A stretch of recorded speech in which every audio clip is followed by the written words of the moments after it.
much. Oh, I'm so sorry. I should have gone down earlier and turned on the heat for you. That's okay. The heat is in a thermostat in the behind the counter, on the counter. Well, it's next to the, if you go to the door out to the apparatus, close the door and it's right there on the right-hand side.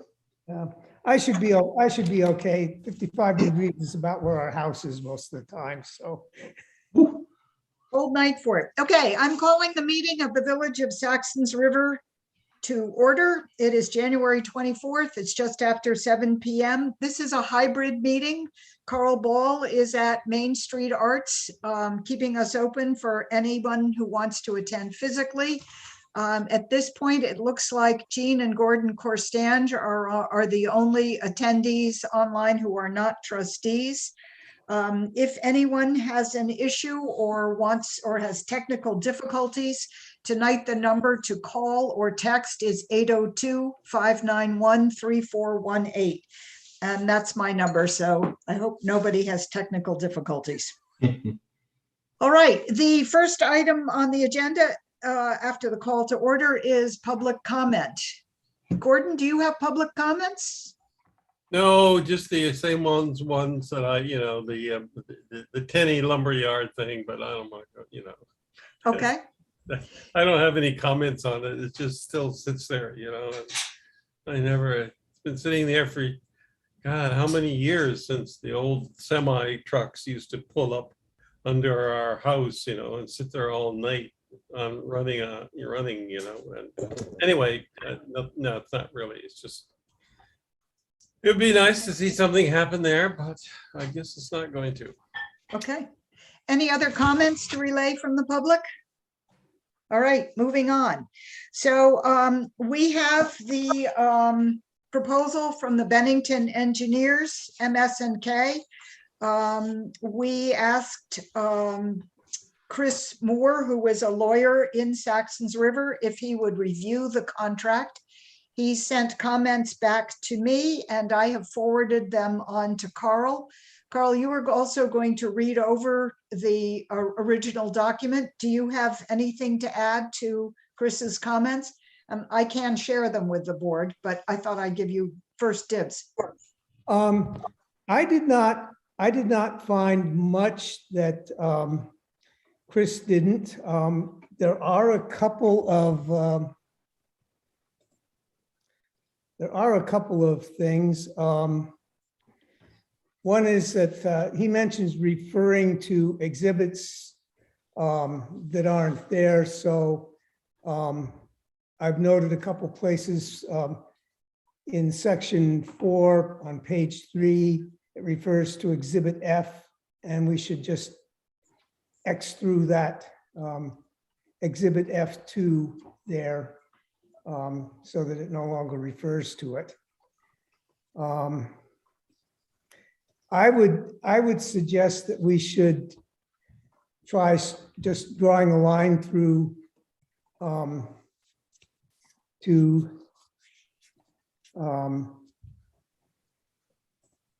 delete the exhibits that are not used or included. Now, Chris mentioned getting confirmation that they weren't part of the contract, and it does say in the document not used, but I think if we just removed all reference to them, that might be clearer. And there are, as I'm scrolling through my notes here, 2 places in exhibit H and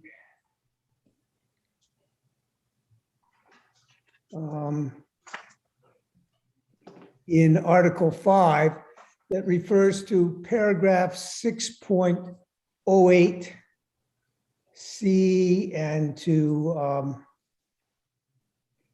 paragraph 6.09. And I could not find either any paragraph labeled that way in the document. So there's some internal references that don't seem to go anywhere. And I think that that's something we should clarify. You want to clarify them or you want to strike a line through them? Well, I'm not sure that we can really strike a line through them. Let me just, I'm down in the original document here. You want me to give you the power to share your screen? No, I don't think so. I don't need it.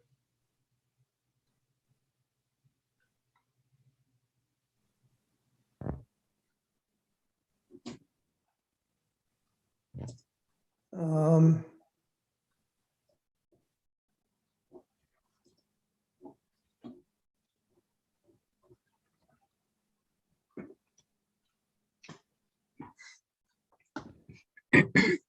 And Yeah, Chris so is, it refers, so for example, it refers to paragraph 6.09 of the agreement is supplemented to include the following agreement of the parties. I guess we could just delete that. But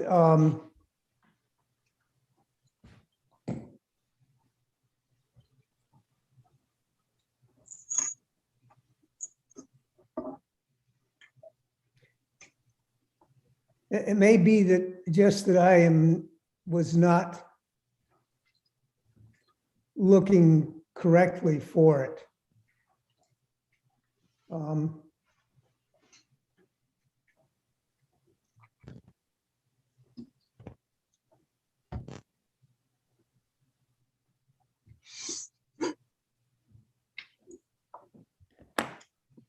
Carl, would it be appropriate for you to send me a brief memo? I mean, I've written down remove D, E, F, and G and delete references to paragraph 6.08C and 6.09. If that's all you have, then I can take it from here. But if there are other things that you want more time to put in a list, I'd like to have those in hand before I reach out to MS and K. Sure, no, I can, I will send you my suggested edits. Okay, And then Chris also in his email to you suggested deleting the Exhibit I, the cap on $100,000, no matter Yeah. what negligent error is made and no matter how much damage it costs. Yeah, I picked that up too. I thought that was pushing it. And I didn't think that that was appropriate to waive everything, because if the engineers should get sued for $1 million, that would leave us liable for the balance. So I think we should try to strike that and see. All right. what- So it sounds like we have 3 areas of disagreement with the contract. I am willing to take these up to address with MSNK. Would you like to wait until I have heard back from them to move on this contract? Well, can't we approve it pending changes? We could. Was that your preference, Matt? It is. It moves it along, that's for sure. Yeah, yeah. I mean, How do the rest of you feel? Ellen? that's fine. I agree. So that sounded like a motion, Matt. yeah, it was. Matt Brennan moves to approve the MSK proposal subject to the changes suggested by Carl Ball and Chris Moore. Yes, I'm pretty sure that's what I said. It sounded like what you said. Yeah. Do you have that, Carl? I have that. I'll Is there a second second that. to that motion? Carl is I'll seconding it. second that. Okay. It's been moved and seconded to approve the proposal, the MSK proposal. And I assume by that, we also mean the expenditure, subject to the changes suggested by Carl Ball and Chris Moore. Let's leave the funding separate. Let's just do the proposal. Okay. Are there further questions? No. Okay, all in favor signify by showing me your hand. I'm trying to raise my hand. Okay, good. We got it. So it's unanimous. It passes unanimously. So I can report that I am in receipt of very detailed letters from Vermont Academy, Jennifer Zaccaro, the head of school there, and from Harold Buckner, the head of the Warner Center, agreeing that if Saxons River Village is charged in the neighborhood of $30,000, that they will each kick in $10,000 to the village. I can show you those letters, but I assume you're willing to take my word for it. Well, I already looked at them. Oh, Yeah. great. Do we have Same here. anything else to do regarding the MSNK proposal? I believe so. Okay, I do have a question. okay, So the contract calls for us to be invoiced monthly yes. for charges. So I just would like us to give some thought as to where that monthly payment is going to come from. So for example, if we're going to look for money from ARPA, we should get started on that so that we have the money in the bank to draw on, so to speak, as we did for the sewer.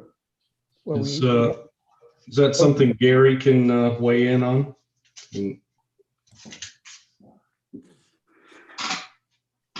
Gary, we're discussing the proposal to deal with water infrastructure in Saxons River. Yeah. We've just passed the proposal pending some, I think they're relatively minor contractual changes. But the plan was to, in all probability, roll the payment for this project into a revolving fund, clean drinking water. Someone help me out with the proper name for the revolving fund. Do you know what I'm talking about, Gary? The Clean Water Fund? It's an interest-free loan. Yeah, so so there's two things. One is that the state has some ARPA funds for clean water that that can be applied for. I'm not sure if it's a match for this particular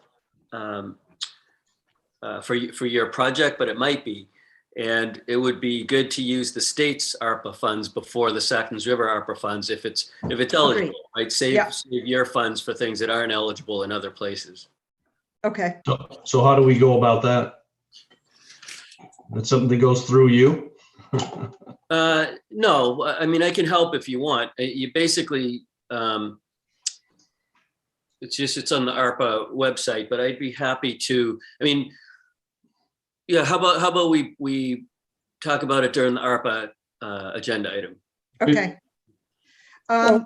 We also have MSNK who do not have experience with ARPA funds, but had said that they would give us more feedback on what would be an appropriate funding source for the grant. So, But I agree. I think if we can get state ARPA funding for this, that would be much superior. Mhm. So Okay. let's defer that for a couple of minutes to the ARPA meeting discussion with Gary. Are there any other questions? I don't want to lose your point, Carl, but I think we can wait for Gary and the ARPA discussion. Is your hand up because you have comments? yes, it is. Okay, So I just wanted to respond that you had said we had been, in all probability, this would go to the state revolving fund. And that wasn't my understanding, and that's a loan. And I thought that we were going to do this with grant funding and not borrow 15,000 Right, on this project. So right.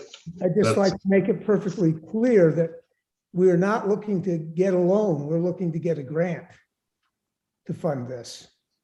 I think the only options were loans, but I will clarify that before we go forward with the project. Well, the options that the engineers talked about were loans, but I was looking at, and we were talking about the ARPA money, which would be grant money or the Yeah. equivalent of grant money. I'm not sure Well, that's was the it- case. What my understanding was that this would all get, we had 2 years to pay it back or something, and it gets rolled into the project, which is going to be grant funded. And that's where it was going to be paid from. So I think Carl is pointing out that the letter of the contract talks about monthly invoicing. So Right. he is concerned that we are to begin paying now. Well, I guess that would be a question. It'd be a question to get verified before any contract is signed. And that's not the only point that I'm trying to make here. That's one. But the other is, where are we going to get that money when it comes time to have it? Are we looking, if we're looking to roll this into a larger project? Well, we may not like any of the options, and we may not choose to go ahead with the larger project. That's correct. And then we are on the hook for $10,000. And it may not, well, 15 actually, because the total is 35. No, 31.5. 31.5? Oh, sorry. Yeah. Okay, 11,000. So I'm yeah, still, I understand the concerns, but seems though we went through this with the guy from the state, and basically the big push for this is for Vermont Academy to get money to upgrade what needs to happen there, which includes fire hydrants for part of the village.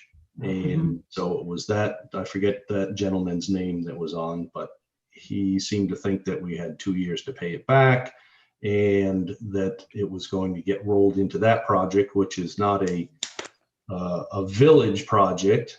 So all of that was going to be coming out of monies, ARPA or whatever else it was that he was talking about at the state level, state and federal level.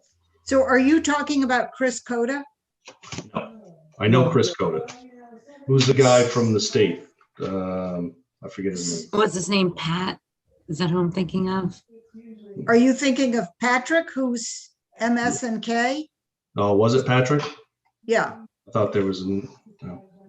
I don't Well, think, that's I the don't think- understanding that I had, that, so yes, some clarification, because we don't have appropriation of $31,500 to start doing a study that is going to possibly upgrade 2 private systems. And I thought we had gone through all of this, but it would be good to clarify that we don't have to start writing checks and hopefully get reimbursed, because we can't be doing that. so I'm not sure I'm understanding this, and you two are being very clear, so it's clearly a problem that I'm having. I had thought that we agreed that it was worth our investment of $11,500 to pursue this study, understanding that any further developments that happen with the water system in Saxons River, such as perhaps the building of a concrete structure which would supply extra water to the hydrant systems, would be beneficial to the village. Absolutely. But I'm But hearing reluctance no, we to didn't. put us on the spot for that $11,500. Right. What I'm from- hearing is it isn't worth the investment of that money. well. No, I think you're getting things a little.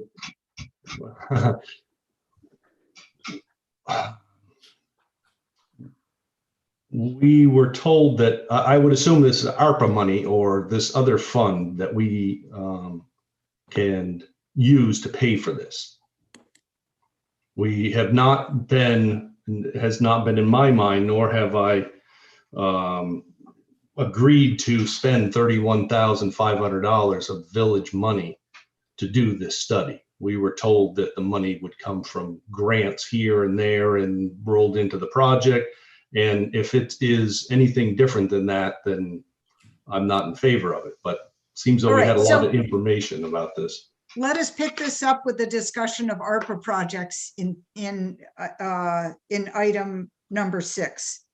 Well, So if we're not going to resolve this issue, then we then I can't think we sign the should- contract. that's right. I think we should reconsider that motion to sign the contract until the money's clear. Okay, Yeah, I thought it was clear.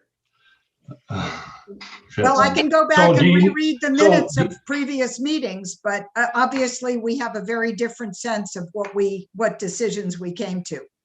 Well, can I just take a portion to help maybe explain it? Because this is how, I'm just looking at Harold Buckner's understanding Mhm. of it, because he wrote it here in his letter. He Yeah, said, both of them did. yeah, I understand the cost of this study is $31,500. The village will be applying for this funding for this study through the Vermont Drinking Water State Revolving Loan Fund. It is my understanding that if a work project is performed based on the study, the funding may not be paid back. However, Warner Center Holdings LLC agrees that if funding needs to be paid back, Warner Holdings agrees to contribute $10,000. So I was pretty clear on it, and now I'm still clear on it, I think. So Well, the that was the whole reason for me pushing to have equal partnership as far as the debt was concerned, was Yeah, to say, but we were being told that the 31.5 could be coming from, I believe, ARPA money. Okay, well, it was coming from someplace else. It was not a loan. And if I need to rescind my earlier motion, then I will do so. But I thought it was pretty clear at a couple of meetings that we So I had. tell you what, let us move now to the ARPA meetings and process and see if Gary can help us out with a discussion of the ARPA funds. So what about the number 4 and 5? We will come back to those with your permission. We will defer those until All right. we've finished with this. Well, let's go. And actually, I can give you number 4 already. I had a phone call from Rick Cowan, who asked to discuss the sewer bill tonight. He would like to postpone that discussion till next month. So item 4 is actually going to be continued later.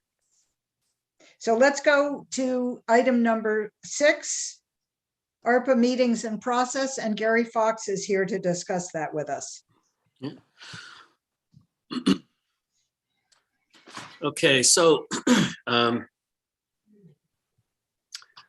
don't know if this is exactly in reference to the project that you're talking about. I mean, I think that the meeting that I was at, that was on, there was discussion of the Clean Water Revolving Loan Fund, and that if a project was implemented versus not implemented, and if it wasn't implemented and had to be paid back, that the partners would each share that cost, Vermont Academy, Warner Center, and the other, but that, and you guys, but that the idea was that if the project moves forward, then you don't have that debt and there are grants. But I'm not sure about that second part. Just remember the first part, each group, agreeing to be responsible for a third.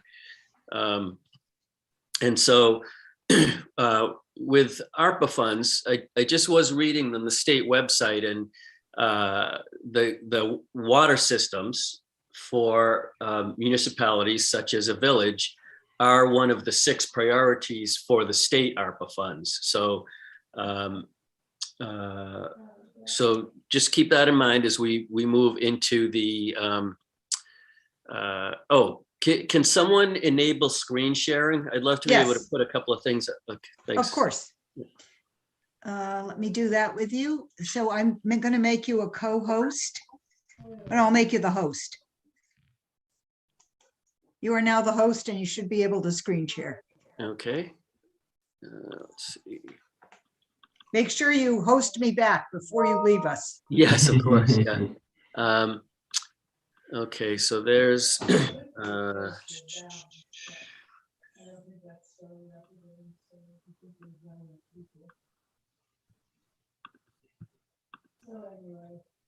screen share. Okay, so this, let's see if I can blow that up a little bit. This is a draft of or an outline of a process for input on ARPA funds that so far the select board and the village trustees have agreed, Bellows Falls village trustees have agreed to take input from this process as recommendations. And so like that first group of local organizations, that's meant as an example.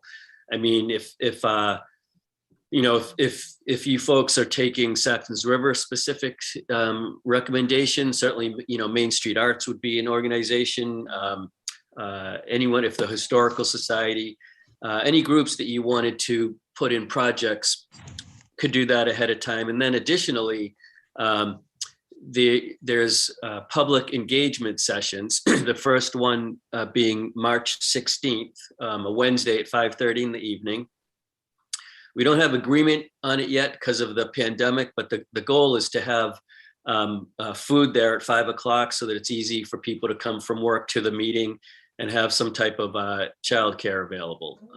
So those pieces aren't locked down yet, but basically a public engagement session from 5:30 that would have, it's facilitated and would present projects that have been collected from different organizations, some type of process looking at overlap, synergies, talking a little bit about how, well, you'll see when we get to the next part, but and then also soliciting projects from and from anyone in the audience could bring up something that they, you know, thought would be a good project. And so gathering all this information provides a sense for the boards of what people in the community want to see happen. And the boards can, of course, decide to use the ARPA funds in any eligible way they choose.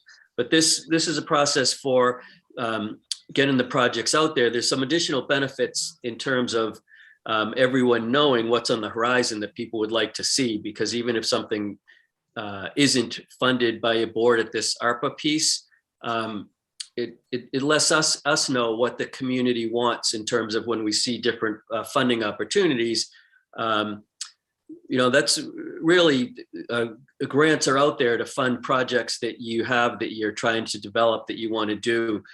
Seeing a funding opportunity and then trying to come up with a project to match it isn't, you know, doesn't produce as good a results. So, so a side benefit of this is even projects that aren't chosen or that aren't necessarily ARPA eligible, if like we go through and screen them and say, okay, these projects are ARPA eligible, here's some that weren't, but we have them in a parking lot. We know that there are things that are out there.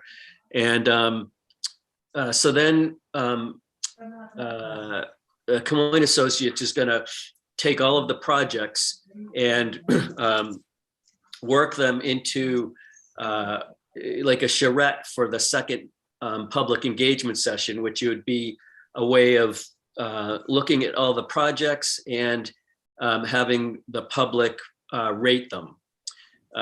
So that when the projects go to the boards, they'll have some sense of prioritization or impact or importance or comments, so that the boards then have yet more information to work with.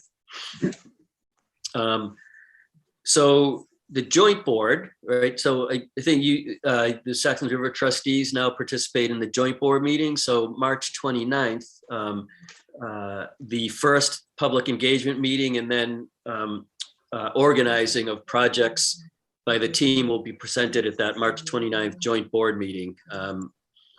So there'll be some input there as well to take into the the second public engagement session.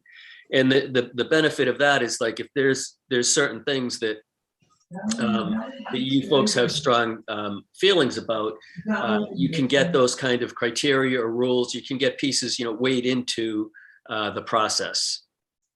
Let me see if I can think of a good example of that. I don't have one off the top of my head, but if there were like 5 that came up at the Bellows Falls trustees meeting, concerns and ways to guide the discussion of the project seeking that help keep things clear between the different boards, that sort of thing. So here's an example. The Bellows Falls trustees were concerned that we're setting them up to get to get trashed basically by the public if we say to the public, hey, we want your we want to know what projects you want. We want you to prioritize them. And then they don't choose them.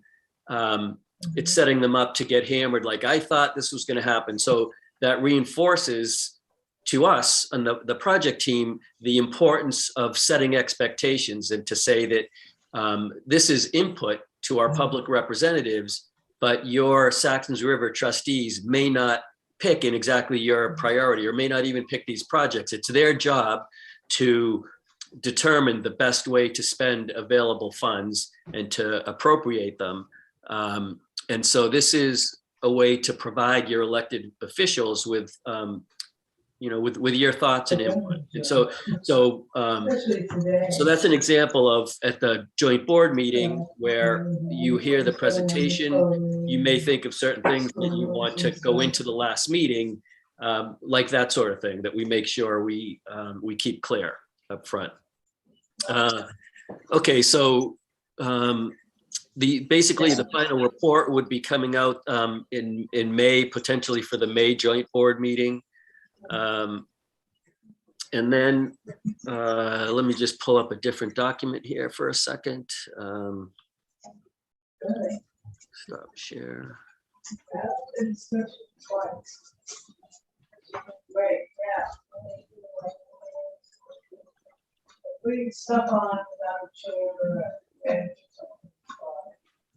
Let's see, kind of disappeared here.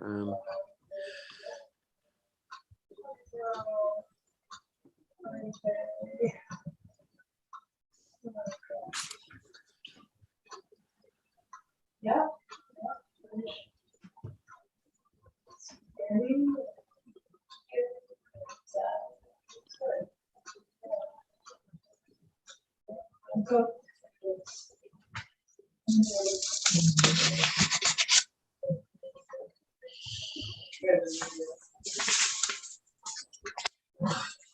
Okay, so this, so the way projects come in, this screen gives kind of an idea of the layout. So, and one important piece of having projects side by side and being able to sort them and organize them is that they all, they're simple inputs and that they all have the same categories that are being input. So, so you could choose, like if you're putting in a project that you're thinking of for specifically for Saxtons River and for the Saxtons River ARPA funds, you would choose just Saxtons River on that project. So there's going to be like a Google form that you can go in and you could choose Saxtons River or Saxtons River and rural Rockingham, or you could choose all three. Or so then the category for public and nonprofit sector, or workforce development education, or private sector, or infrastructure and transportation. So that puts your project in a type of category. And then the stage, is it the exploratory stage, preliminary, implementation, or operations and maintenance? So of course it could be just an idea, right? It's exploratory. It could be something that you've already been implementing and you need funds to operate and maintain the project. So that kind of, the stage is kind of an important one for what we're spending our money on, right? And then is it already in a plan? So is it in the town plan? Is it in a capital projects budget? Is it anywhere else, so that we know if there's already funds programmed towards that project? It can help to know, okay, these would be matching funds. There's already some other funds, that sort of thing. And then specifying other funding sources. And then you could attach any documents that are helpful, right? If you have, like for the fire station, if you have plans for the station already, those could be attached with the project submission. And then just to help, so everyone has the same understanding of, so what do we mean by public and nonprofit sector? This kind of describes what fits into that category.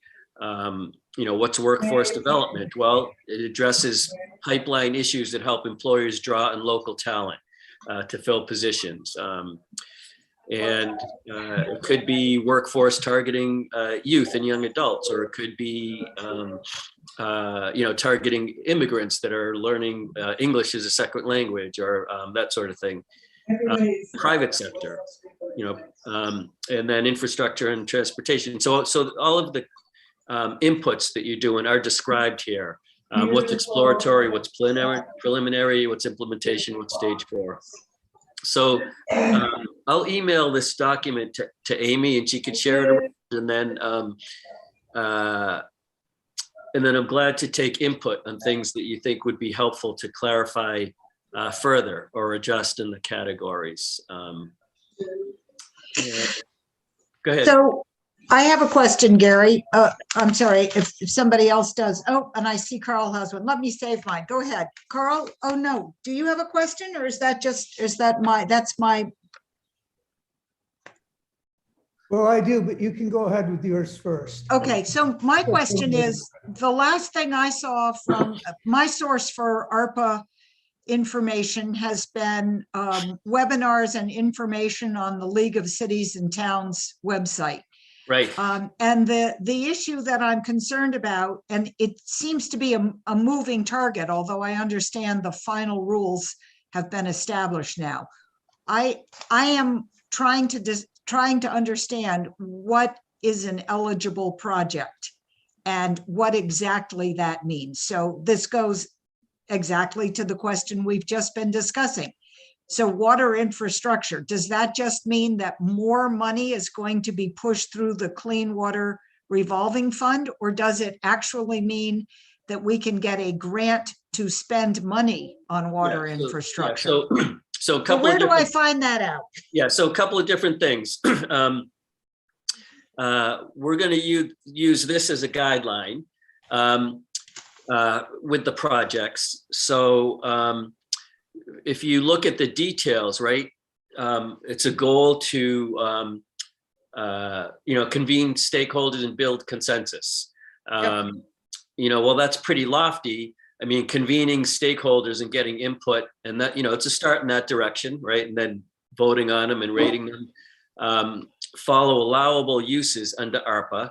So VLCT, when the final rule came out, there's some challenging concepts in there that they were trying to work through. And so they said, hold off for the moment. That was a week or two ago. They may have change that at this point, but when there is clear guidance on what those allowable uses are, we'll include those. And there may be a lot of eligible uses. It may be even more flexible than we thought for everyone, not just the challenged, vulnerable communities. Which Rockingham is, correct? No. Rockingham, okay. Bellows Falls is. Okay. So Carrie, I'm sorry to interrupt for a quick second. You said both allowable usage and eligible uses. Are those two separate things, or you're just using those words interchangeably? No, partly because I'm reading and thinking while I'm talking. I'm not being real careful with my wording here. So things will be eligible for ARPA funds, or they won't be, right? Okay, so allowed uses. So right here, like in prioritize good governments, follow allowable uses under ARPA. So I would call that eligibility for ARPA funds. Oh, okay. So you are using it interchangeably. Yes, Okay. I am. Yes. Okay. Um, uh, So at any rate, one of the reasons it's good to follow this is that if there is a lot of flexibility and some of it is borderline, it says as long as A, B, or C, then if anytime you can show you're following the intent of the guidance, you have an upper hand in being determined eligible if if there's questions there. So you can show that you're following your instructions. You're going to be in good shape. So that's why I include this in the original document. But there will be further detail from VLCT that'll be more definitive. I have a feeling that their end guidance is going to leave it pretty open with these kinds of guidelines to follow. But that's not quite determined yet. Yeah. Oh, So- and so your other question though, when I say the ARPA clean water funds, I'm not sure how they will be putting it through their, that like they may make up a separate application. Here's their application process, and but it's not part of the Clean Water Revolving Loan Fund, and I don't believe they're just going to merge that into that and operate it the same way. I think it is going to be a separate fund. It is like with the coronavirus relief funds, it is a separate pot of money. It's in a separate appropriation that came through the feds with it attached rules and regulations with strings attached. So I believe there'll be a separate application process for ARPA water, clean water grants. And the only reason I was saying, let's take that up when you brought it up earlier, Matt, reason I was saying, let's take it up under here is because in this process on the,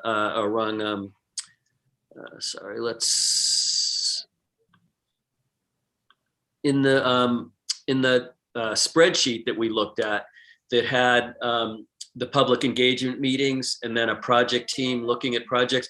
Part of the work that's going to be done between the public engagement meeting and the joint board meeting is verifying eligibility and determining a process for state fund, right? Because if we look at something and say, wait a second, this should be eligible for state funds.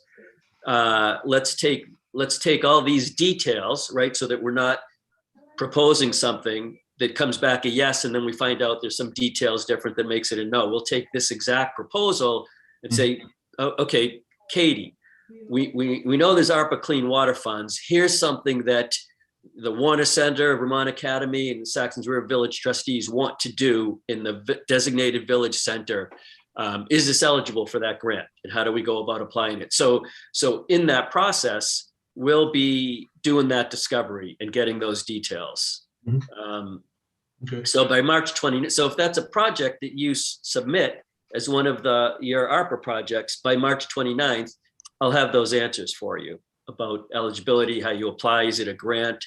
Is it, all through the state? Do they expect any match from local ARPA funds? All of those kinds of things will be clear when we can vet a specific project. Okay. And so the project team, it would be good to have one Saxons River Village trustee, one Bellows Falls Village trustee, and one Rockingham Select Board member on the project team to get that sort of guidance. So yeah, I guess that was the basic nut that I wanted to relay there tonight. Okay. Any other clarifying questions that would help? When do you need the nomination? When do you need to have the trustee for the project team? Is the project team meeting already? No, but we are waiting to set up an initial meeting with Camoin Associates to get things rolling until there's a project team. So it would be good if for, maybe first week of February, we could be doing a doodle poll for that kickoff meeting. Okay. And are those meetings, do we have a sense of when they'll happen? What time of day? No, that'll be part of, depending on who the participants are weighing in on a doodle poll. This is when I can do it. That's why we Okay. want to know who the project team is. Then we could plan the meetings and get that piece rolling. Okay. Carl had a hand raised. Yeah, so I'm becoming slightly more confused as I listen to this. So maybe you can. So let's go back to your original spreadsheet that you showed of outlining the process of series of meetings and so forth. Yeah. Okay, so what we are talking about here is a process for evaluating projects. Now, is this for the ARPA funds that are designated to some to the town of Rockingham, some to the village of Bellows Falls, some to the village of Saxons River, or to projects that might go to state ARPA funds other than those three, or all of the above? So, yeah, so the end goal of this is to provide input to the three boards for the three funds. Okay. It's not, the goal is to get the projects on the table and present them as input. The end goal is not the prioritization. That will be a nice benefit. The Camoin Associates, who will be running the public engagement process, one of the things that they're real good at is running a meeting and getting some type of prioritization set in complicated economic development scenarios. That's what they do. And so we will come out with some type of prioritization. But the goal really is to get all of the projects on the table and have the project team be able to sort through them and determine eligibilities, determine if they're eligible for other funds. So while the end goal is just getting all these potential ARPA projects in the hands of the boards, so they know what the community would like to see for projects, and then of course the boards, as with their fiduciary responsibility, has to determine fund appropriations to what they feel is in the best long-term interest. The ARPA funds, their intent is long-term. What's the best long-term interest for their constituents? Okay. So your Camoin Associates, is it? I'm sorry, the print on my tiny laptop screen is too small to make out. Who is paying their fees? Who is what? Who's paying for the Town of Rockingham.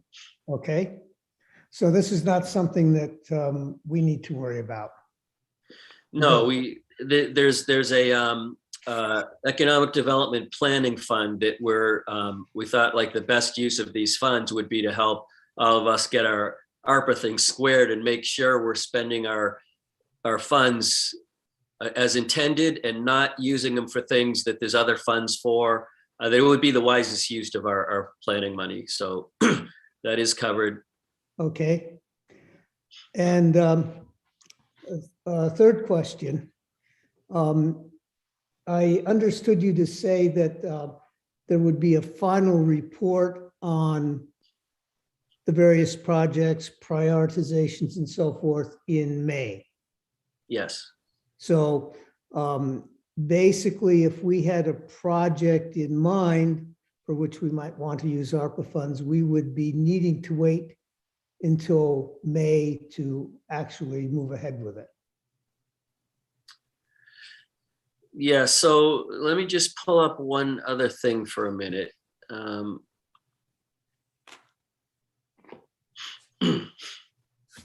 So one of the things that this appropriation was really careful about was to not have any pressure to make decisions or use the funds quickly. As you can see, they've taken a year just to come up with the rules. The feds give the rules to the states, never mind how the states are then rolling those out to constituents. The decisions on spending have to be made, I think, by 2023, and funds spent by 2024. So if there's something that's kind of an emergency that you need to spend funds on before May, it probably doesn't fit the intent and criteria of the ARPA funds. And that's not to say that you can't. It's your money. You can do whatever you want with it as long as it is allowable. I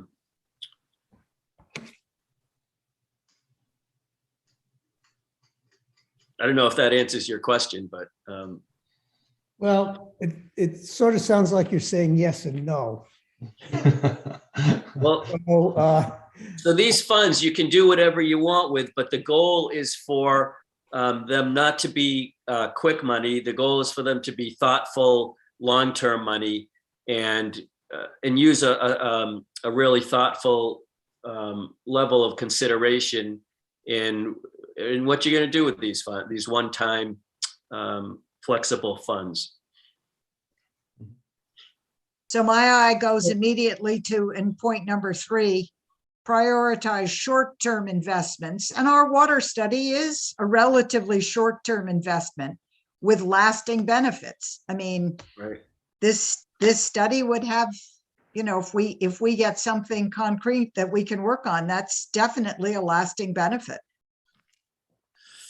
Yes, and is it something that is a short-term investment that that couldn't be made in June?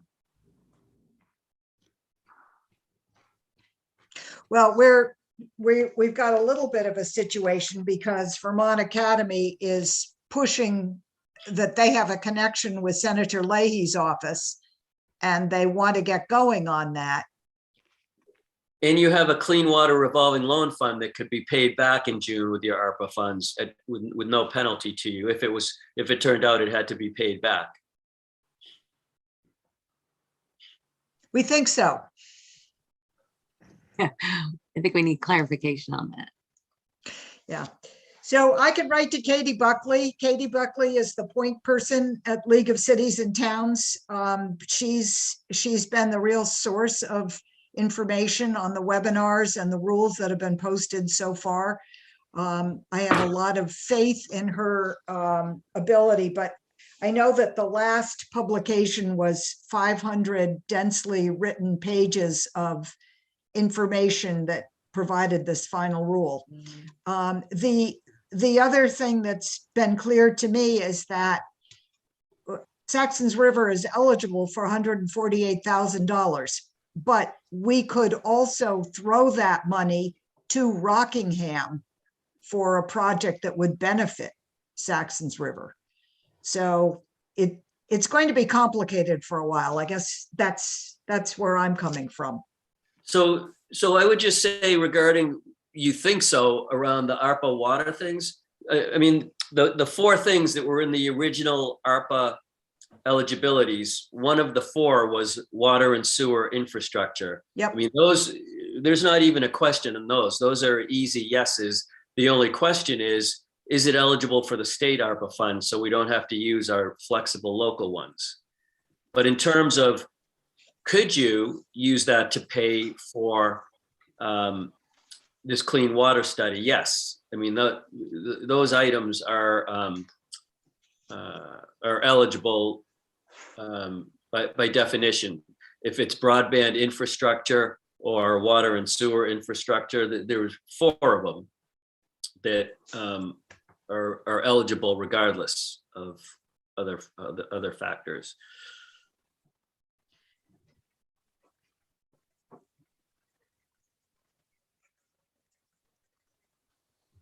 So are you telling us, Gary, that we can definitely pay for our $31,000 project using ARPA funds? Yes. And when would we get the money? You have the money in your bank account. So we could use, and is there a process for approval? Well, so if you read the compliance documents on the grant, it talks about, what you have to do for reporting. Oh, yeah. I haven't gotten into that. I've been too nervous. Right. I don't think they're that ornery, really, but that's what you'd have to do, is just follow the compliance pieces. So it is that- sounds like our fears are a little out of line. That, I mean, as you point out, the money's already in our bank account. Yes. Right, but what you're saying, Gary, is possibly don't use that if we can use it at the state level, but that would Right. take more time. Is that correct? Well, I mean, you don't have the state money yet. Yeah, there'd be a process. Okay. That's true. All right. And so, the- and I'm, But I think MSK, I think you have a team that's already in a track of using the Clean Water Revolving Loan Fund that doesn't cost you anything for a while. Right. I thought it was 2 years. Having to pay it. Yeah. Right. Yeah, but Well, they also say monthly invoices, Gary. So, I mean, I don't quite Right. get So that. that would mean we would get the money from the revolving loan fund that does not need to be paid back for, I believe they said 2 years, Okay, at which time we can use, prior to that, we could use the ARPA money to pay for it, if we so desire. Yes, and so the monthly invoices, isn't that MSK that's invoicing you monthly and you pay it with the Yes. revolving loan fund? oh, Yes. okay. Yes. Okay, so Ellen and then Carl, yes. I'll let Carl go first. He had his hand up first.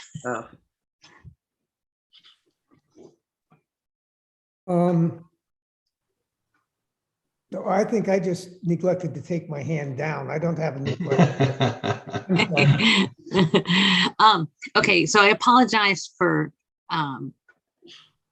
what could come across as a silly question, but so the 31,500 is a grant or a loan. It's not something that we've been given that we have to pay it back no matter what. Right? Well, That, I guess that's what I'm unclear. $31,000 is the fee that the engineers charge for Right. their work.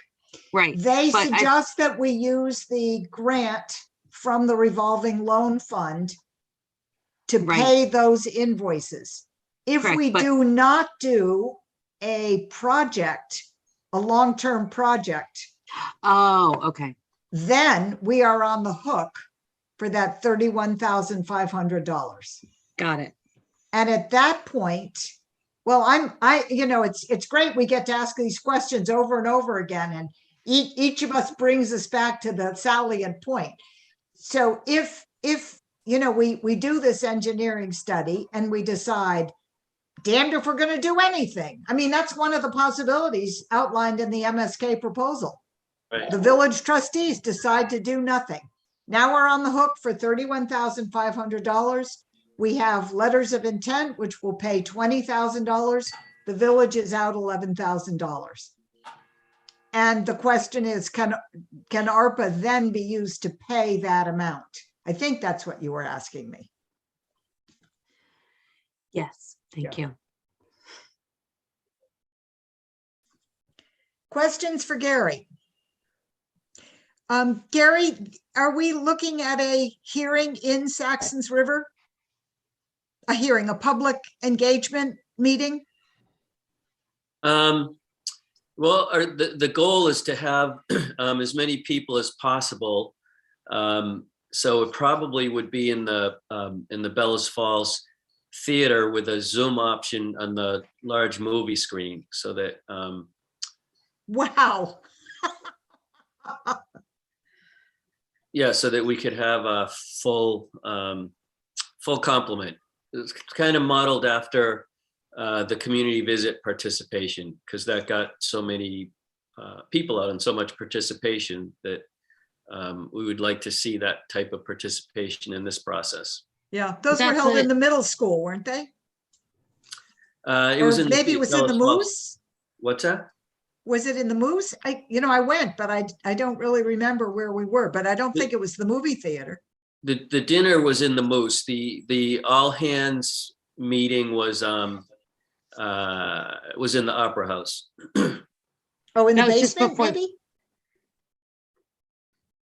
I thought it was upstairs. I remember attending. I thought it was in the main opera house, and it was just before the pandemic. Like there was, I mean, it was a really good turnout. Yes, that's Yeah, true. actually, I think I'm remembering some early meetings. You know, you'd hear there's one at the library, there's one Yes, at the we had middle 12 school. there's breakout one at- meetings. Okay, Yes, there were 12 breakout meetings and a couple of altogether larger meetings. okay. But you're envisioning all of these meetings happening in the big movie theater Yes. with the screen. Great. Okay. So one of the things that I would think we would take on as village trustees is trying to make sure that Saxons River was really aware that these meetings happening in Bellows Falls had to do with our projects. I mean, Yes. that's the way for us to contribute to this list of projects. Okay. Other questions for Gary? Because you're also Rockingham residents and you may have input on how to spend Rockingham's money. And Yep. Yeah. And we want to try and look for synergies and overlap and duplication and, things that could be collaborated on. Yeah.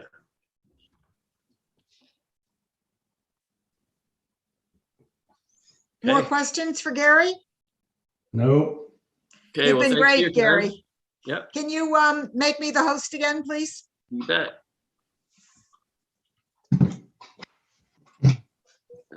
Stop share.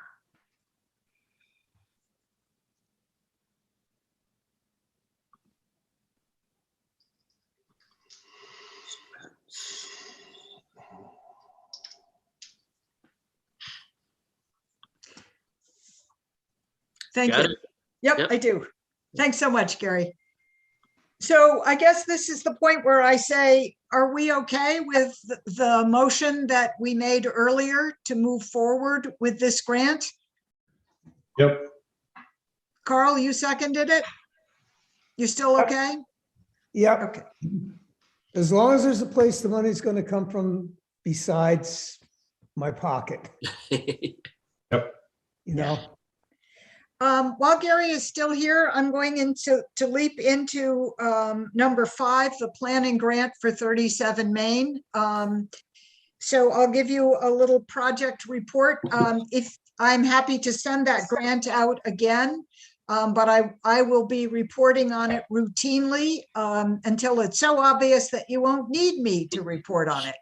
So the initial report is that, Gary, I believe you were the person who confirmed receipt of the grant. So we have officially agreed that, yes, we're very happy to have completed the process, become one of the grant recipients in the state of Vermont. Gary and Scott and I met and looked at the initial steps which need to be taken. The grant has me as the project manager and the trustees as the group that makes decisions, the village trustees. So Gary and Scott and I agreed that Betsy Thurston will write up a list of qualifications for the consultant who will be hired. And a very small committee will interview those consultants probably at the end of, well, in 3 weeks or so. I have asked Rick Cowan, who is the president of Main Street Arts, if he would be willing to be another person on that group doing interviews. So that's where we are so far. We will hope to have a consultant, and then I'll come back with you and propose a schedule of meetings, which are also outlined in that grant. Questions?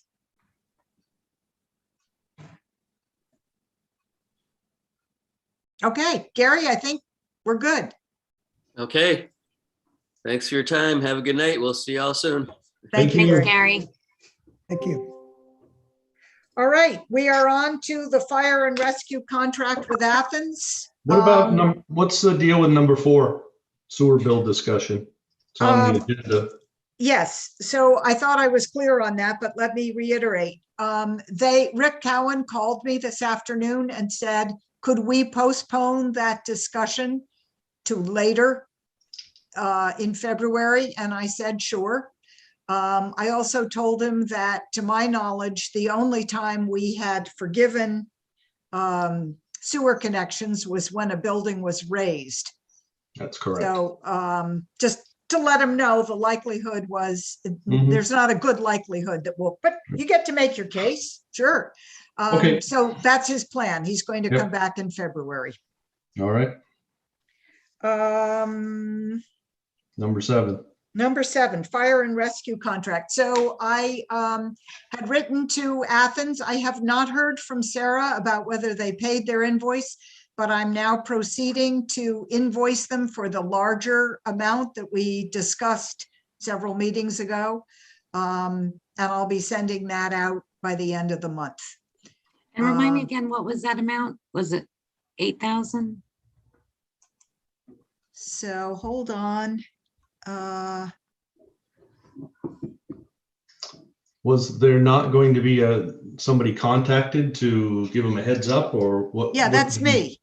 Okay. I thought I had the amount here. I believe it was 7,500.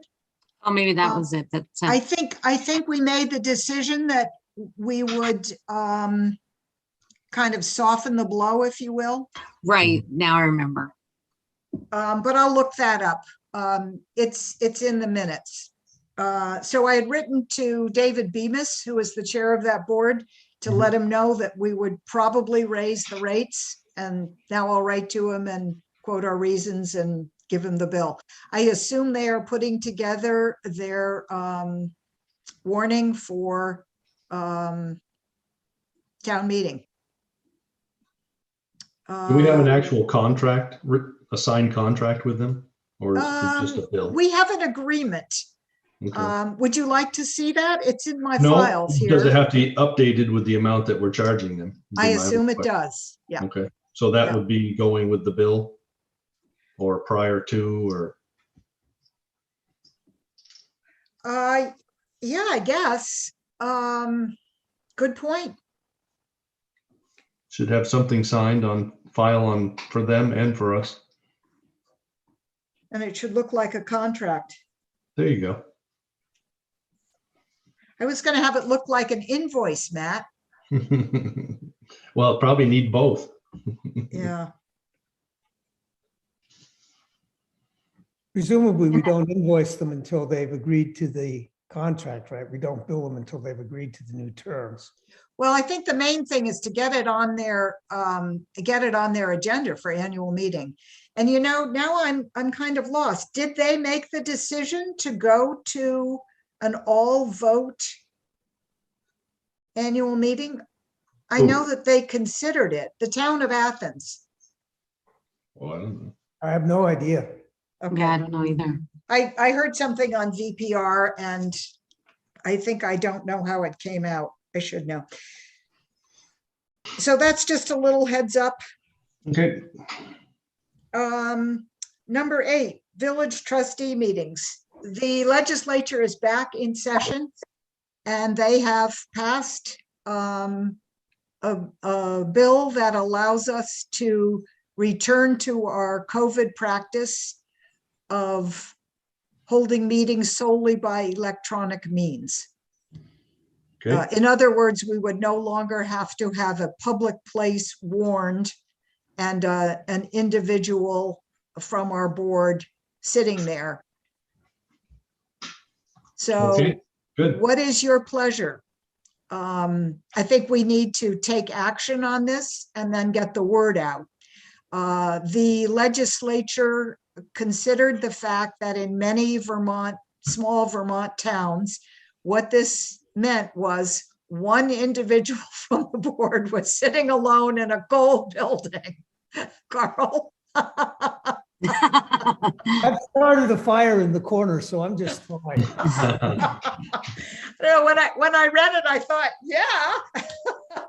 So you need a motion that says Well, that I want we some- are adopting yes, that? I needed a motion and then some discussion. Yes. Well, I'll make a motion that we adopt the state of Vermont's that Well, it allows us to. So allows us to their I would say to move to Zoom meetings Indefinitely? as a rule. there you go. I don't believe it's indefinitely, but I can look that up.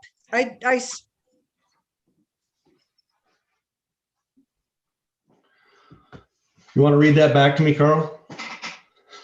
Well, I think you have moved to move that trustee meetings shall be held electronically only for an indefinite period. to be There you go. determined. Sounds good. I'm going to see if I can pull up the legislation. I'm sorry for For a not second? being, I'll second it. I second. We got a second. been moved and seconded. Hold on. I like the comfort of my guest room.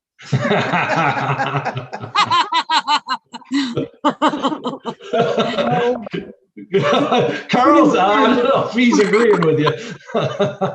Well, no, actually, much as I dislike rushing down here and sitting in this chilly room, there are people who might want to attend these meetings who don't have computer access. I think. Well, you can certainly, if you're going to continue to do it, you're going to have to wear a fireman's hat while you're down there. Okay. So I wondered about that, Carl. But we've been meeting electronically for quite some time. I can remember 2 occasions, possibly 3, when we had members of the public, 2 of them, I think, in the fire station and 1 at Main Street Arts. But when I looked at the members of the public who were there, I couldn't find anyone who would not be able to attend by either telephone or Zoom. And it can be phone, it doesn't have to be Zoom.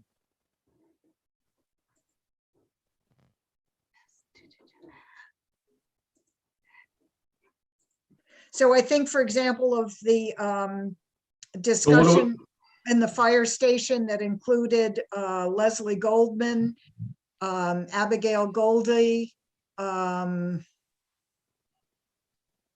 else was there? Were you there, Ellen? Do you remember this? Rick Holloway was there, I think, and you? In the actual, you're talking about in Main Street Arts? No, I'm thinking about one that was at the fire station, even Oh, earlier. what are you working towards here, Amy? I'm working towards an understanding of whether we have a population that is really challenged about attending these by Zoom or by phone. I'm worrying that we'll leave people out if we don't have a physical place. That's the question, I think. Yeah. Okay. And Carl wants to continue going down there. He's welcome to.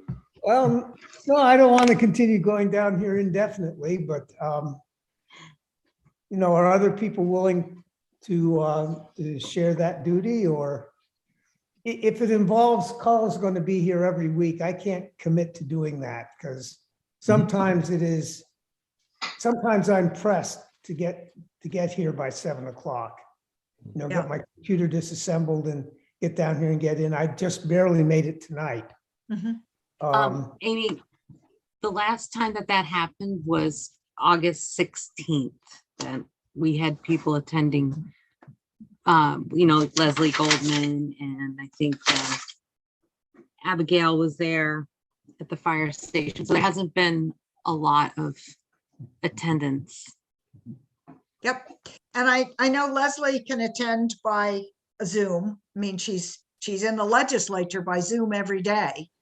I think also of the special meeting when 4 of us got together, and I think we had 2 people on Zoom and 2 people on the phone. Perfectly legitimate meeting attendance. Carl, I You could hear understand everybody. I do understand your concern, Carl. I do. I think right now, just my experience has been, especially at work, people are preferring the remote option because of the surge. And I think it's going to be that way for another maybe 2 months or so. We could also pass a motion to try it this way, but ask people to get in touch with us if they would prefer a physical meeting. Oh, yeah, that's a good idea. That's a good compromise. Bang the drum loudly that if people really want to meet in person, we would make that happen. I would assume that if we go back to just the Zoom meetings and people want to attend, that they're going to be contacting you, so. Well, Right. we have the mailing list of the people who get the Agenda and minutes. and agendas, so we could certainly send out a request for comments to that mailing list. I mean, Jay, we're going to go to all Zoom, and if you have a problem with that, please let us know. Mhm. That feels good to me. I mean,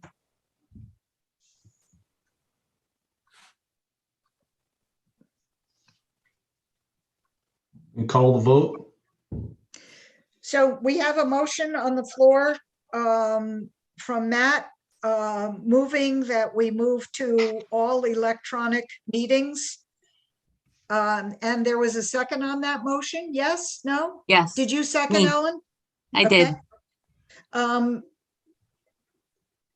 And I would add informally that we would publicize this decision and ask for community responses if people felt uncomfortable with that. So that's not part of the motion, but if the minutes could reflect that fact. Will do. Is there any other discussion before we vote? No. Carl, do you want to weigh in again with your concerns? No, I mean, it's a pretty straightforward concern. Okay. I'm not. Any other things we haven't considered here? Okay, the motion reads that we will move to all electronic meetings. All in favor, signify with a hand. So it looks like we need a roll call. You're not you're voting, all opposed, signify. I'm opposed. Okay, so the motion is 3-1 and the motion passes.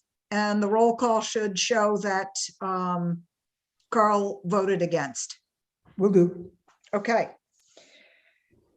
All right, the next one is town meeting. So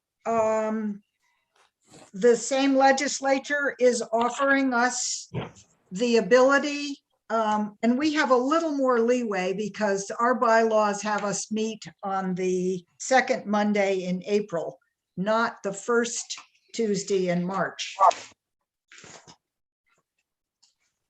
But we have the opportunity to vote all items by Australian ballot, to hold a pre-meeting that so the suggestion is if you're going to do everything by Australian ballot, then you have a pre-meeting electronically or in person that allows for a general discussion of all the issues before the Australian ballot. Or we could postpone to a later date, or we could hold a conventional town meeting. So we have lots of options, and I wanted to ask your preferences tonight, but we could also wait on making a decision, given that our meeting isn't until April. But I think we need to have the annual report ready by the end of February. That's what it looked like when I went back and looked at the guidelines. Do you remember what the deadline is, Carl? Is it 60 days, 40 days? I think it's 40 days, but don't quote me on that. I'm not certain. Okay.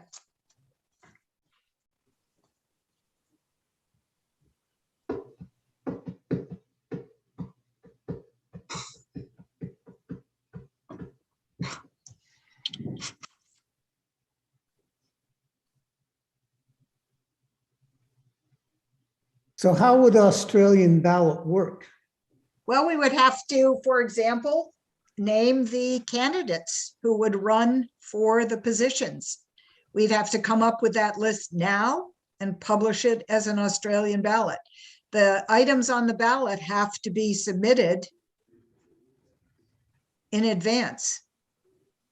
You can only vote on the warned articles. You're sending out notification regarding our meetings being electronically only. Yep. Maybe you should include that as to how the villagers would like to have their annual meeting, whether it be Zoom or a hybrid of Zoom and some at a location. Mhm. Then you get a So better sense. that's of what we had last year, right? The annual meeting, hold on, Gordon, just for a second. The annual meeting was primarily by Zoom, but we also had people who came physically to, Mhm. now I can't remember, the fire station, I guess. Do you remember, Carl? Do you have those minutes? It was at Main Street Arts, wasn't it? The annual meeting? The hybrid meeting. Yeah, I believe it was here in the back room. The minutes I happen to know because I looked at them earlier, but I don't remember it. The minutes are up on Town of Rockingham. Hold on and I'll share them. I don't understand why the Saxtons River minutes aren't the very first thing you get to. April 12th, 2021.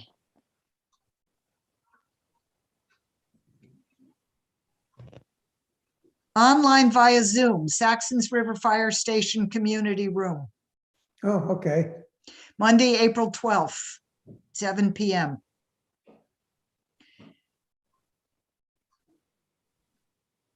So the fire station was Ben Wallace. Fire station, Abigail Golda went there.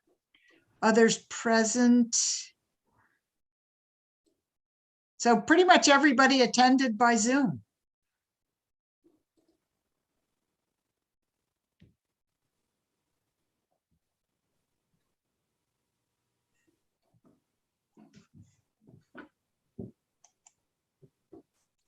Do you want to discuss this next month? Oh, I'm sorry. Let's let Gordon speak. Gordon, we're talking about the annual meeting and how to do it. I've been, don't worry, we're listening. Don't worry. We're just stretched out on the couch or watching on TV. No, I mean, I don't remember an Australian ballot in Saxtons River. I'm sure it must have happened. The question is, would it actually mean that more people would, which method would get the most people involved?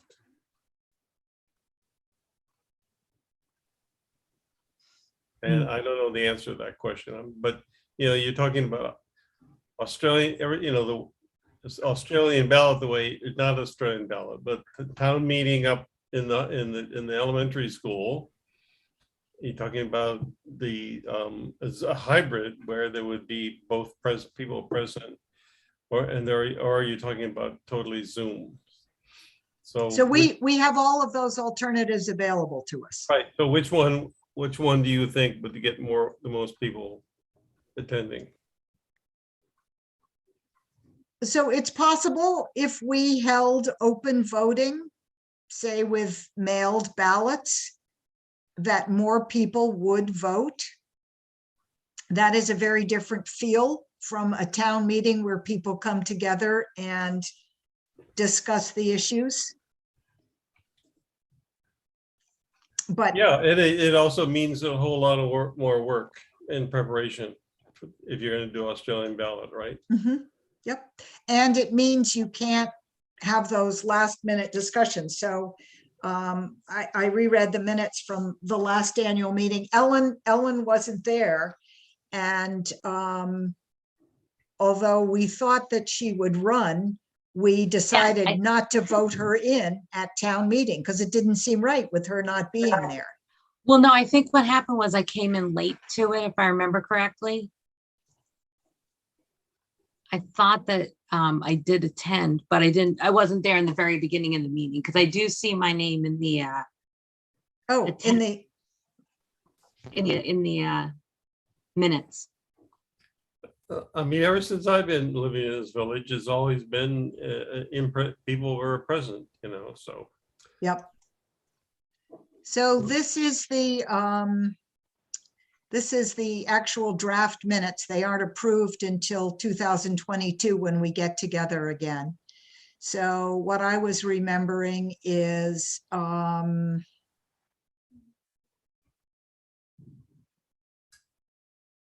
let's see, 1-year term as village trustee. So Matt nominated Ellen. Sarah Campbell seconded the nomination. This is relatively early in the meeting, but Ellen Lawrence was not present to respond. So we decided to fill the position at a later date. And my guess is that you probably came right after when we were talking about village auditor or something else, Ellen, and we didn't go back. You're right. Yeah. Oh, wait. Oh, yep. It says Ellen Lawrence having joined the meeting during the nominations for village auditor. Oh, good. Yep. And then Matt nominated me again. Great. And so we did get you then. Excellent. That's the good thing about in-person meeting, that people can, everybody out, you know, they can shame other people and they get, you know. Yeah, and I appreciate Matt's team. I don't think it's shame, but All right, no, I'll tell that's the you, wrong word. we had a hard time finding, Suggest, or- I felt it was very challenging finding people. I mean, we totally lucked out with Ellen and Rick, but finding 2 people to run for a board of village trustees was challenging. And, you know, if you're up for it, I mean, that's the next item on the agenda, trustee elections in 2022. I'm getting the sense that people don't want to make a decision tonight. Should we postpone it? Table it. Table Okay. it for our next meeting. So, yeah, next meeting. Okay, February 7th, decide on format for, oh, and the other thing we could do is meet even later. So, you know, everything so far has been, if you're in the open air, it's not a problem with COVID. So maybe we meet April 30th, and if it's raining, we bring our umbrellas and, you know, or we have all the windows open and fans going. I mean, I don't know what, but the idea is if you meet later, you know, you wouldn't have a weather situation. I'm going to stop this share. If you met upstairs in the Main Street Arts, a lot of people people would be better able to socially distance themselves. Yep, good point. We have that available to us now. We did not previously. The Zoom there is a little dicey. So that's the one thing with Main Street Arts. It's a little bit like the select board meetings in town hall. You've got to be braced for a lot of freezing. I mean, if we're going to do that, I would really urge all of the trustees to show up at the town meeting and really, I mean, and if we had a surge, then we couldn't do it that way. We, you know, have to do it. But maybe that's the answer. Do a hybrid and have Main Street Arts be our physical location. Okay, February 7th, we'll discuss. Anything else on that one before we move on? Any other Nope. questions? Okay, so trustee elections in 2022. As near as I can figure out, I'm the only person who is on until 2023.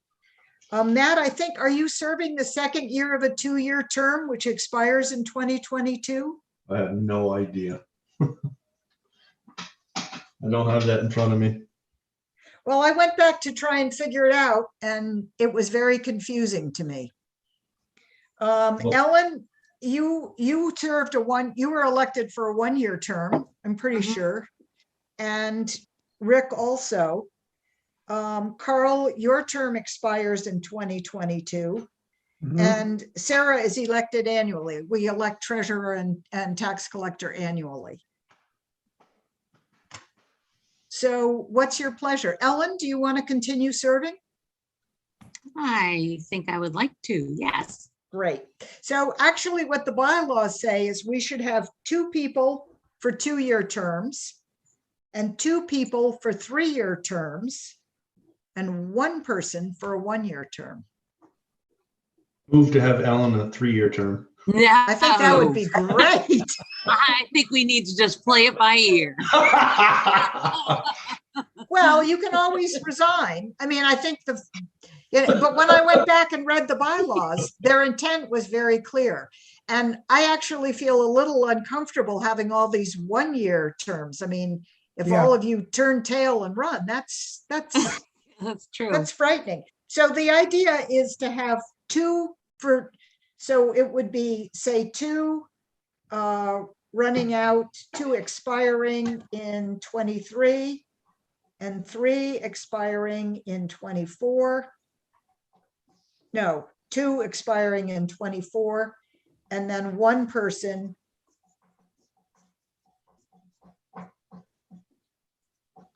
Let's see, a 3-year term. Would expire in 25. Yes? Yes.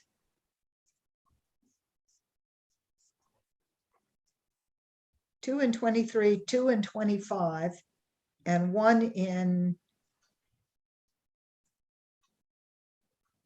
Should be 2 in 24 right, okay, and 1 in 2 in 23. and 1 in 23. Yep. So my 2-year term is going to expire in 23. So I'm one of the 2-year terms. So that's already screwed it up. Maybe we should say, Matt, since you don't know, or Carl, well, Carl, we do know though, but Matt, maybe you should, would you be willing to serve through 23? Sure. So that would be Matt and Amy as the 2-year terms, expiring in 23. All right. And then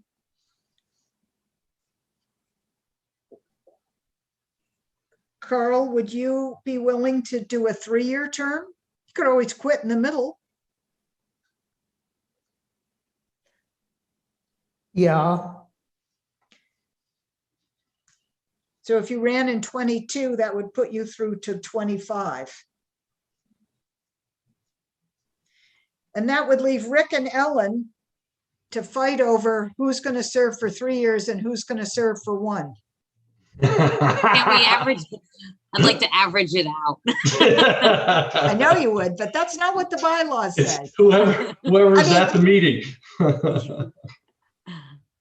Do you 2 want to discuss it? Because we should come to some clarity about this. Yeah, And, yeah. and you know, maybe Rick is going to say, nah, I'm done.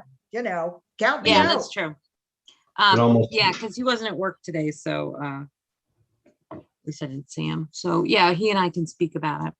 Okay, so we've made progress. I'm happy with that. Any other questions about trustee elections?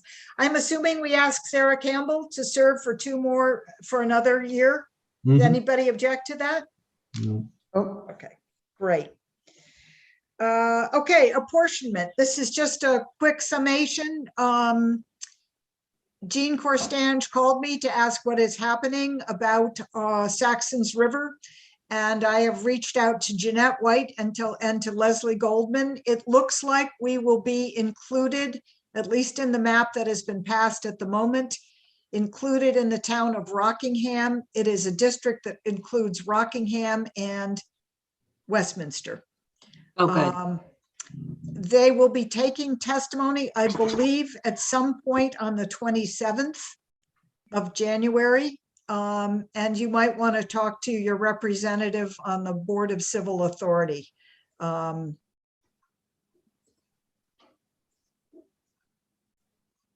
Peter Golick, I'm sure, knows if the BCA has been contacted to give testimony. I'm sure he wants to give testimony. So that's the update on apportionment. Okay. I have not heard from the treasurer about electronic payments. Has anybody seen Sarah Campbell? Is she okay? I have not. I reached out to her too, but I haven't heard back about the electronic payments as well, because I did talk briefly with Cynthia Stoddard about them as an option. And she felt that that was something that, just in her experience, we should be able to do. And we would just warrant it each month before the payment is due. So I did, like I said, I did reach out to Sarah, but I haven't heard back yet. Should we pass a motion encouraging Sarah to do it officially, just so we have something on the books? What's your pleasure? I don't know if I feel comfortable with that without talking to her first to make sure she feels comfortable. I think we should talk to her about it before we pass the motion. Yeah. Mhm.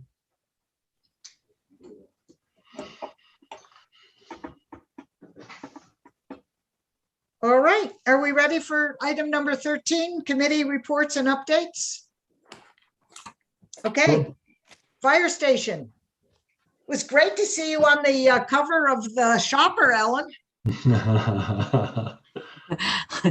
I didn't know anything about it. Disability grant. I didn't get any phone calls or any requests to talk about it. So all of a sudden I start getting messages and texts. So no, I have no further update. No further comments? Did you guys see the grant before it went in? I did not. Okay, so I'll send that to everybody. Gary sent it to me and I haven't read it yet. I did. I mean, I have heard from people about it, but I think I've answered any questions that were outstanding for clarification. I know Wade Misher wasn't really clear on it, so he came over and we sat for 2 hours and discussed it. Ooh, I need my folders back. My folders. I need Your the village folders. folders back. Yeah, there's this hole in the filing cabinet. No, if you're willing, I'd really like to stick them back in so we have everything. Yeah, and no problem at all. Great. And I was gonna walk them over and I haven't yet. It's been cold. Yeah. Okay, updates on the wastewater treatment plant. Carl? Nope, nothing. So I did receive a request that was sent to you, Carl, and to me by Andrea, help me out, Arvinson, asking for a fiscal report that she had requested in September. And I have forwarded that request to Sarah Campbell.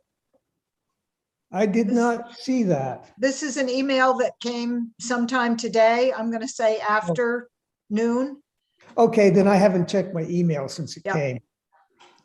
So obviously this refers to the USDA funds and a piece of reporting that should have been turned in for this fiscal year. So when you get a chance, please look at it and let me know if there's anything else we should do.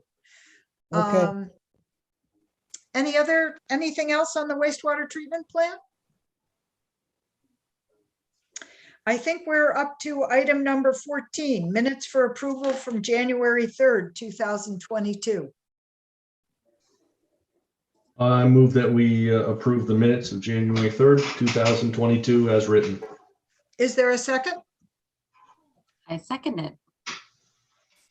I'd like to note that there was one correction to be made to those minutes. There was an incorrect date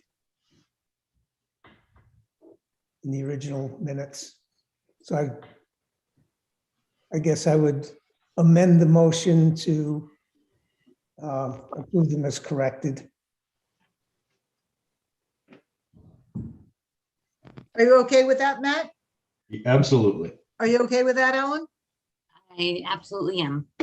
It's been moved to approve the minutes of January 3rd, 2022 as corrected and seconded. And are we ready for a vote, or is there further discussion?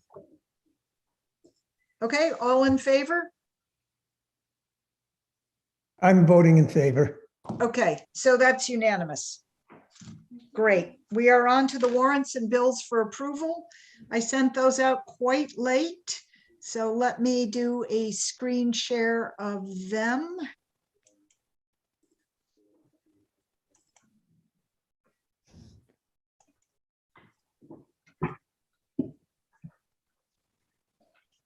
I don't know if you can see that. Probably, Carl, you can't. Yeah, I can make it out. Good. So I just want to show in row 5, it is time to send our contribution in for the municipal planning grant for 37 Main. If you remember, we agreed to contribute $500. The Saxtons River Historical Society agreed to contribute $200. Main Street Arts has an individual who is donating $500, and I believe the town of Rockingham put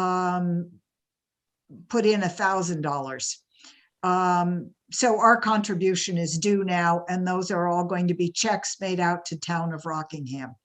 The rest are relatively routine bills.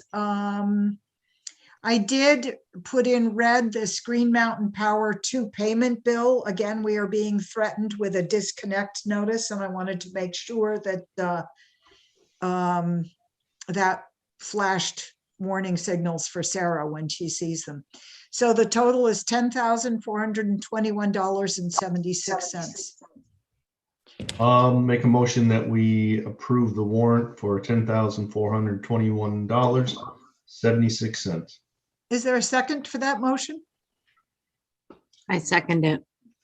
It's been moved and seconded to approve the warrant for January 24th in the amount of $10,421.76. I'm going to stop the share so I can see you. All in favor, show with a hand. And no one opposed, right? That's unanimous. Great. Is there any other business? Yeah, Okay. So working up at 19 Westminster Street, I have concluded that there needs to be more signage at the end of Hartley Hill Road. I know Carl has mentioned it. That's a horrible intersection there, and it seems as though people that don't know the area come up through, and when they head to Hartley Hill, they do not hesitate or take their foot off the gas pedal at all. So you're talking about they're They ramming just go across straight that through. intersection? Yeah, there's Wow. a tree company.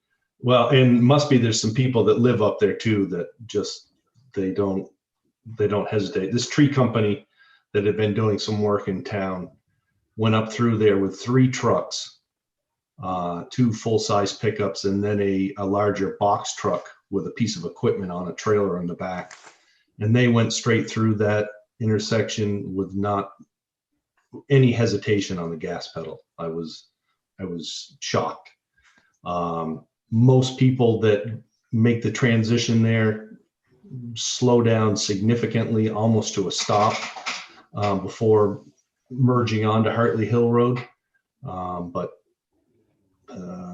Yeah, there needs to be some signage pointing down Westminster Street to let cars know that they need to be yielding there before they go on Hartley Hill Road. I'd second that idea. It's horrific. And coming the other way from Westminster West, the speed of the traffic doesn't seem to be, well, horrible to me while I'm there. I know that I can see that people do pick up speed once they cross the bridge. I seem to have done that a couple times. But in general, the speed didn't seem horrific, but the people coming up Westminster Street to Hartley Hill, it's amazing there hasn't been a horrific accident there. Does anybody know what the procedure is? I mean, I have a feeling that we're going to find that there are, 62 rules about where to put signs and how they can be put and what they have to say. Anybody been through this previously? No, but I hope it doesn't get as confusing as it is down by the post office. I know. With your permission, I can reach out to Chuck Wise. I mean, I don't know if it's planning, but it seems like it might be. The guy in charge of the road foreman is Andy Howarth. Andy? Yeah, you probably would start with him. I mean, he's Okay. going to have to get approval, I would think, to do anything, but there needs to be some education right there. That's just. What sort of a sign would you suggest, Matt? I don't know. Stop or you'll get shot. I don't know. I don't know what sign you would put there. It's almost like you have to put a stop sign. Yeah. It's amazing. But like I said, most people, they're very cautious. They slow down to almost a stop before merging on there. But there's others. There was a pickup that went through there with a plow on it. And same thing, just went through like that was the main route.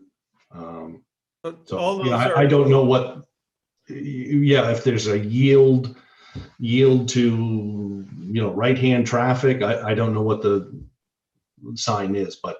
So let's ask the experts. Yeah, there needs to be a couple of them there to get people. All that space is village space, right? Yes. Yeah.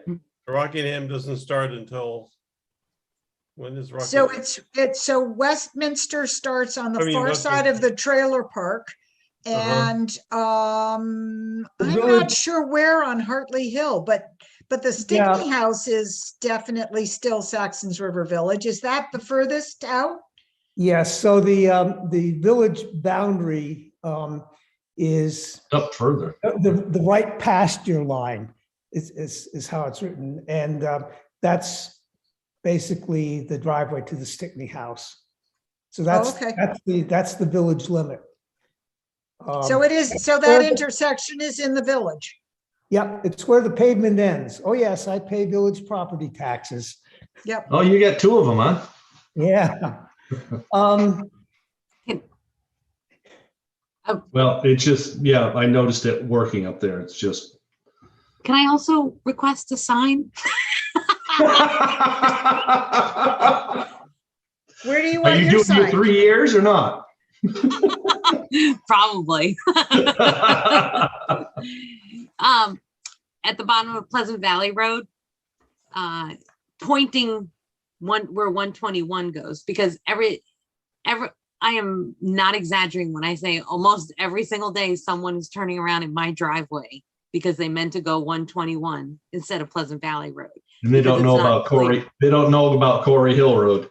No, they don't, because the license plates are not local. And they don't turn around in Carol's driveway, and they don't turn around in Dale's driveway. They turn around in mine. So you want a sign that says 121 and indicates that you go straight past that? Okay. Yeah, not. I would assume there's one that says Pleasant Valley Road at that intersection. It does, but when you are when you're coming along, it's really easy to think you're continuing on 121 if you go right. It's not, the sign is angled the wrong way. Yeah. Well, we'll ask them to come out and diagnose our problems and come up with a recommendation. Gordon. I don't see how you can do it without a three-way stop. Ugh. Frankly.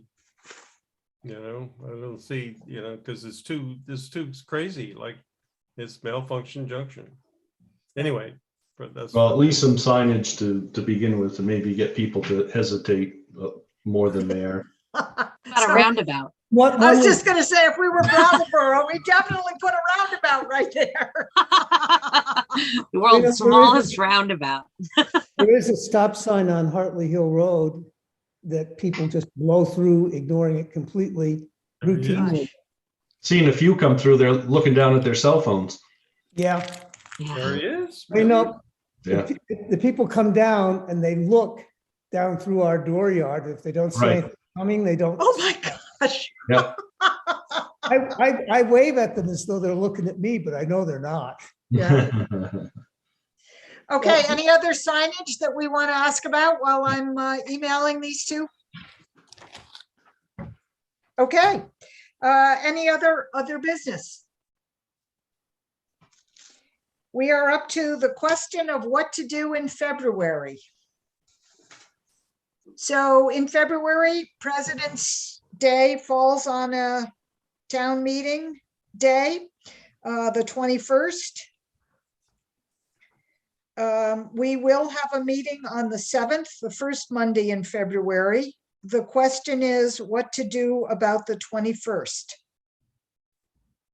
We could try and skip a meeting. We could wait until the 7th and make a call then. What's your pleasure?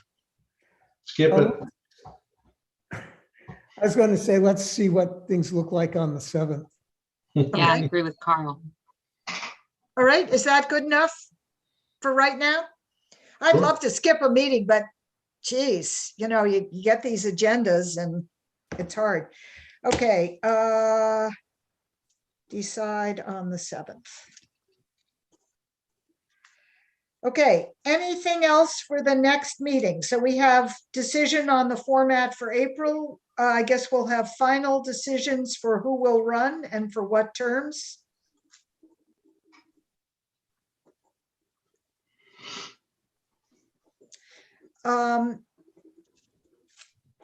Matt and Carl, how did Louise get the information sent for the annual report? Did she take that on herself or did she divvy that up within the Board of Trustees? There are a number of reports. I think I have one or two that people have automatically sent me, but there are others notable in their absence. As far as I know, she collected them Okay, Right. and nagged people to get them to her. okay. All right. I guess that's clear. She's been so great every time I've needed help. Mhm. So,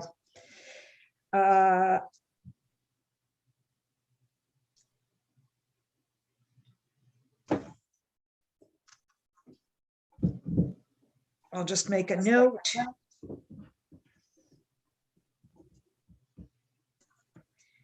Do we need an executive session for any reason? Nope. I think we're at that magic moment. Motion to adjourn? Is there a I'd second? second. Thanks, Second. guys. Hold on. Bye. Have a good night. Two.